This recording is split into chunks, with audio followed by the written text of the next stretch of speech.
अस्सलाम वालेकुम मेरे भाइयों। आप लोगों ने देखा होगा कि टेस्ट मैच होता है। टेस्ट मैच के अंदर अगर बारिश हो जाए या फिर कोई भी टीम बहुत ज़्यादा रन बना दे तो फिर एक मौका ऐसा आता है कि दोनों टीमें अपनी सहमति के साथ मैच को ड्रॉ घोषित कर देती हैं, यानी ना तुम जीते ना हम जीते और ये मुकाबला जो है ये ड्रॉ पे ख़त्म हो गया। अब आप सोचेंगे कि ये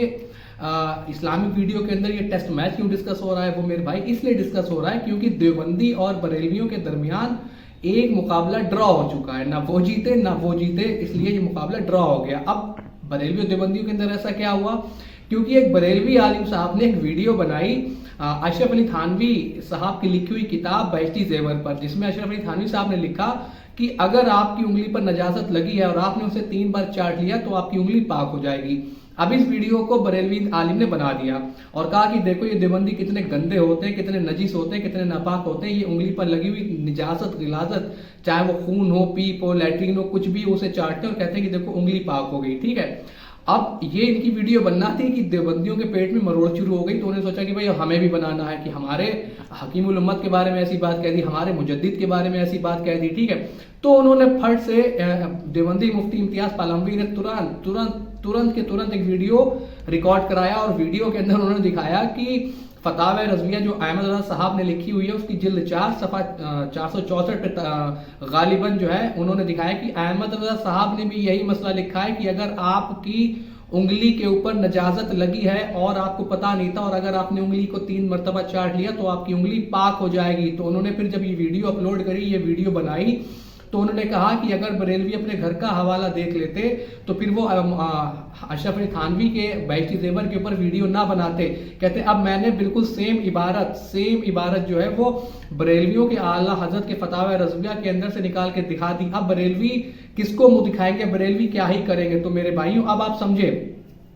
पूरी क्रोनोलॉजी समझे कि पहले बरेलवी ने वीडियो बनाई कि अशरफ अली थानवी ने बहश्ती ज़ेवर के अंदर लिखा कि अगर उंगली पर नजासत लगी है और आपने 3 मरतबा इसे चाट लिया तो आपकी उंगली पाक हो जाएगी। इसके ऊपर देवबंदियों को बड़ा ट्रोल किया जाता था, बहुत ट्रोल किया जाता था। फिर देवबंदियों ने भी एक वीडियो बना दी कि आपके आला हज़रत ने, आपके मुजद्दिद ने, ठीक है, आपके मुजद्दिद ने भी जो है फतावा रज़विया के अंदर सेम बात लिखी है कि अगर उंगली पर नजासत लगी थी और किसी ने 3 मरतबा चाट ली तो उंगली पाक हो जाएगी। यानी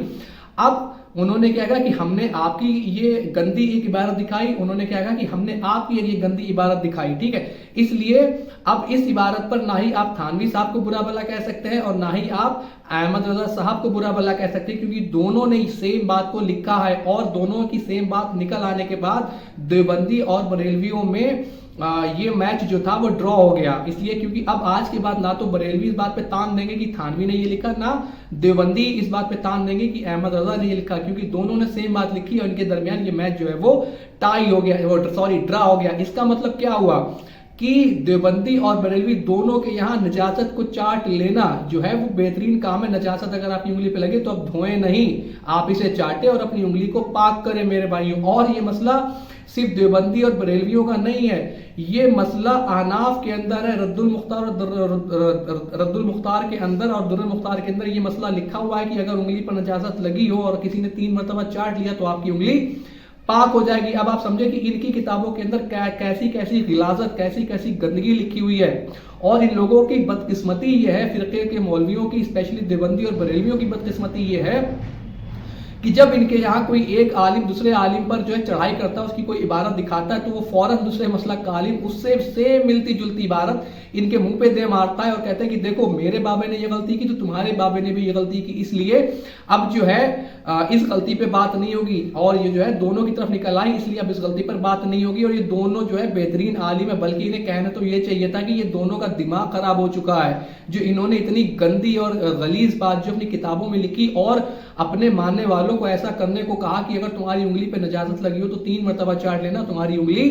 पाक हो जाएगी। यानी निजाजत चाटने में देवबंदी और बरेलवियों का इजमा हो चुका है। बरेलवियों ने इजमा कर लिया निजाजत और गंदगी को चाट कर साफ करने पर। मेरे भाइयों थोड़ा अकल से काम ले, मेरे कौन सा ऐसा शख्स होगा, पागल से पागल इंसान भी अपनी अगर किसी की उंगली पर गंदगी लग जाएगी तो उसे धुलेगा जाके, ना ही वो उसे चाट लेगा। फिर आप कहते हो कि ये बड़ी ही अहम मसले किताबों के अंदर लिखे हुए हैं, इन्होंने इल्म के दरिए बाहर ये बिल्कुल बहाए होंगे, इल्म के दरिए, इससे इनकार नहीं है। लेकिन आप ये क्यों नहीं मानते कि ये इंसान है, अहमद रज़ा साहब हो या अशरफ अली थानवी साहब हो, ये बिल आखिर इंसान है اور انسان سے ہی غلطی ہوتی ہے. آپ اس بات کو تسلیم کیوں نہیں کرتے, کیوں نہیں اس بات کو مان لیتے کہ ہاں ہمارے بڑوں سے بھی کتابوں کے اندر غلطیاں ہوئی ہیں, بہت ساری ایسی چیزیں ہیں جو انہیں نہیں لکھنا چاہیے تھی, جو انہوں نے کتابوں کے اندر لکھ دی. میرے بھائیوں,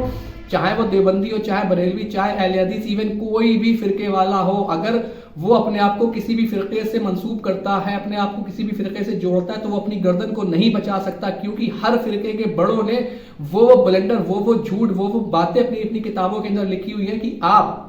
لوگوں کے سامنے انہیں بیان نہیں کر سکتے, نہ ان کا دفاع کر سکتے. پھر جب دفاع کرنے پہ آتے ہیں تو ایسے الٹے سیدھے دفاع کرتے ہیں, نہ جانے کون سی آیت کا کیا مطلب بتا دیتے, کون سی حدیث کا کیا مطلب بتا دیتے. میرے بھائیوں, آپ چاہے دیوبندی ہو, اہل حدیث ہو, بریلوی ہو, کوئی بھی ہو, خدا کے واسطے اپنے آپ کو, اپنے اوپر قرآن و حدیث کو حجت مانے. ٹھیک ہے, آپ مسلک سے جڑے رہیں, کوئی مسئلہ نہیں, لیکن اتنی جرت رکھیں کہ اگر آپ کے بڑے کی, چاہے وہ احمد رضا صاحب کی بات ہو, چاہے وہ تھانوی صاحب کی بات ہو, ایون ابو حنیفہ, امام ابو حنیفہ کی بھی بات ہو, اگر ان کی کوئی بات, ان لوگوں کی, بڑے بزرگوں کی کوئی بات قرآن و حدیث کے خلاف جا رہی ہے, آپ بے شک مسلک سے جڑے رہے, لیکن اگر ان کی کوئی بات قرآن و حدیث کے خلاف جا رہی ہے تو آپ قرآن و حدیث کو اس بات پر ترجیح دیں, قرآن و حدیث کو اپنے اوپر حجت بنائیں, نہ کہ ان عالموں کی بات کو. ورنہ لوگ آپ کے سامنے انگلی پیش کرتے رہیں گے کہ بھائی میری انگلی پہ نجازت لگی ہوئی ہے, اسے آپ چاٹ کر صاف کر دیں. امید ہے کہ بات آپ کے سمجھ آئی ہوگی. الا البلاغ.